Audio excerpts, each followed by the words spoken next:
Again, I got the table down. Remember, now I told you I use mine where my hip joint is my sort of my landmark. That I want the elbow there, so I'm going to lower the table so that I can rest in that position. Because in this one, I'm going to just try to tuck it in on my side, just like we did for the inferior glide. But this time I'm going to do anterior glide. Now I realize that the scapula, the first technique, I'm going to show you two versions. The scapula will move on this, okay? And so the hardest part about this assessment is that I have to wait till the scapula stops and then make my assessment. So I'm going to show you the whole thing, and I'll show you which part is scapulothoracic movement and which piece is actually GH movement, okay? So I'm going to come in here. The first thing I'm going to do is I'm going to make this hand posture position underneath. My hand's going to be sort of overlapped behind, and my thumb's going to make a V, and the V is going to point to the GH joint as high as I can get, right over top of the head of the humerus. So I'm going to come in here, get my athletic stance. Remember, when I come in here, I'm going to bunch the skin. So when I come in, I bunch the skin here and grab it so I soften the skin.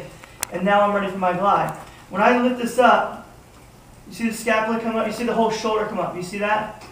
Right there is scapula, and that little bit right there is GH. Okay? And now, Caitlin's easy, because hers goes, ka-cum, ka-cum, ka-cum, ka-cum. Okay, you're not going to have that benefit with everybody, okay? So you have to just sort of take your time and slow it down.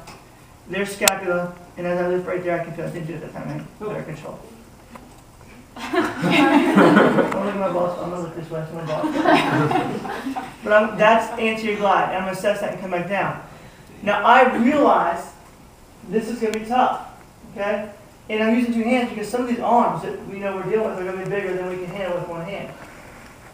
In the event that I can actually do this one-handed, which I'm going to attempt now, is I'm going to get my left hand underneath, and I'm going to stabilize right over the coracoid process. So I'm going to put my hand right here, stabilize it. So my index finger is over the acromion, my palm is over the coracoid process, and I'm going to press her scapula into the table, and then lift.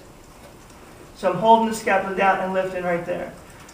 On a small shoulder, this works just fine. I can get right to the end there, and it feels like it's tight. I'm not pinching her. I'm not digging like this, or squeezing really hard like that. Okay, it's that lumbrical grip we talked about. So I'm going to take the soft tissue, soften it up, pinch around it, stabilize and lift. That's it right there. Whenever